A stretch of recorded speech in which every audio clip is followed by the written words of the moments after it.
And now, the Suey nominees for Best Back in My Day. The joy of driving cars. Your car once was subservient. You were the master. Now your car looks down on you. Cars, when they get together, make fun of people who drive them. They're all chattering and braying laughter in the parking lot, then fall silent, grills still smirking as we approach.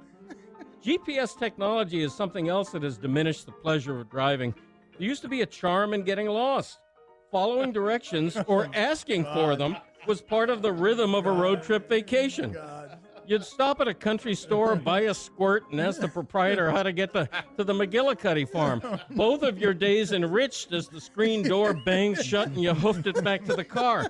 Now you just enter an address in your GPS or ask Siri on your iPhone and weep silently as your car starts rolling on its own. It in control of you. Mattress payment plans. I saw an ad the other day from a mattress company that said I could buy a new mattress and not pay for 7 years.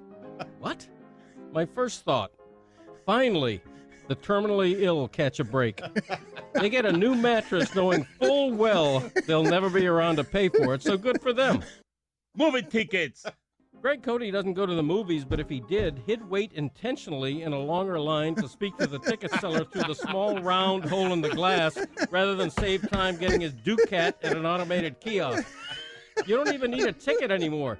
Just show your smartphone and go weep, weep, and scan a barcode.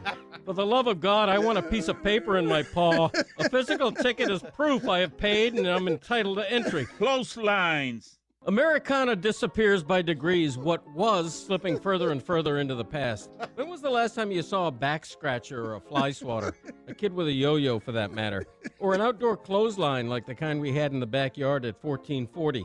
Did you know that a dress shirt finished in a dryer is worn 45% less comfortably than a shirt wind-snapped by Mother Nature? Research.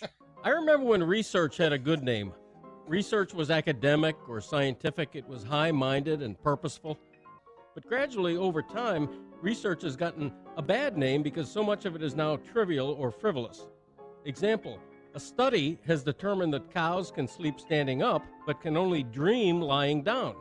What the hell does a cow have to dream about? Right. Is it a nightmare in which the Guernsey imagines he is showering and opens the curtain to a knife-wielding maniac? Or is it a sweet dream in which the randy bovine pictures himself in a silk smoking jacket, supine on a bed of hay with Elsie making boom chicka bump bump? Come on, researchers, let's get back to some actual important studies. Back in my day, y'all were trying to cure cancer. Now, thanks to a government grant, you're researching whether cows laugh differently with other cows than they do in the company of horses. I'll save you time. They don't. And even if they did, who gives a crap? Holidays. Did you know that last Tuesday was National Richter Scale Day? It's true. Observed every year to honor the birth date of Richter Scale inventor Charles F. Richter. How do you celebrate that? Richter died 30 years ago. Who do I mail the card to? Why are we celebrating Richter anyway? Anytime his name is said, it's because a giant earthquake has killed hundreds.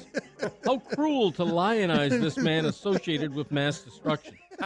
Recently, we had National Lima Bean Respect Day. Now, I'm not questioning that the lima bean is disrespected. I'm wondering what the hell it's done to earn respect, let alone its own day, with its mealy texture, off-putting smell, and membraney shell.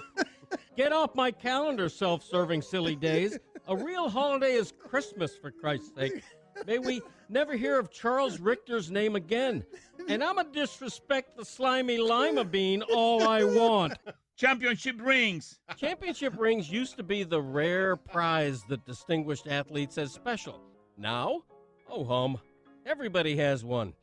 Not just a winning team's players and coaches, but the trainers and equipment guys, front office personnel, secretaries, broadcasters.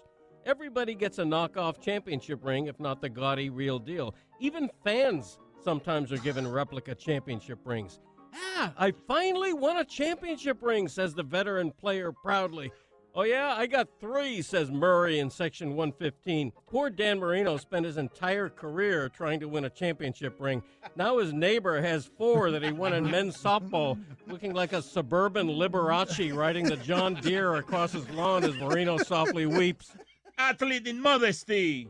The other main immodesty of the modern athlete is the self-serving long goodbye. the planned, orchestrated retirement so that the public might spend a full year or even longer worshiping the departing star and showering him with gifts and reverent applause at every stop.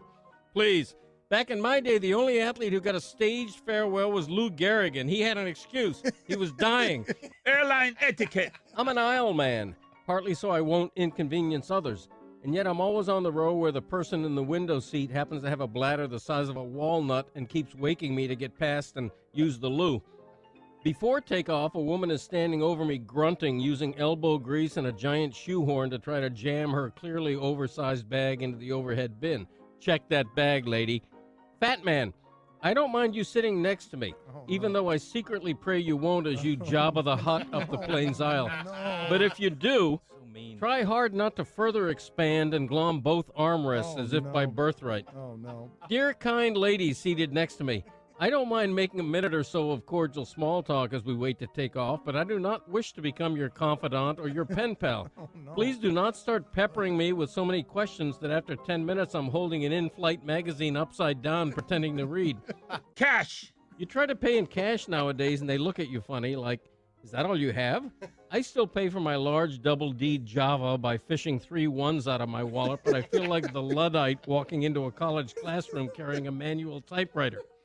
Everyone else is paying for their coffee by sliding a plastic card in a slot or pointing their iPhone at the clerk. Pretty soon there will be no cash at all. Poor Harriet Tubman finally gets on a 20 just in time to see paper money go the way of the paper trail. Within 5 years, the only place to see a copper penny will be in a museum. Keys. Back in my day, the key was an integral part of life, jangling reassuredly from a ring and tucked into your pocket like gold. Everything started with this small, unique personal passport. That was the key to life. Now the key is disappearing, replaceable, nearly defunct.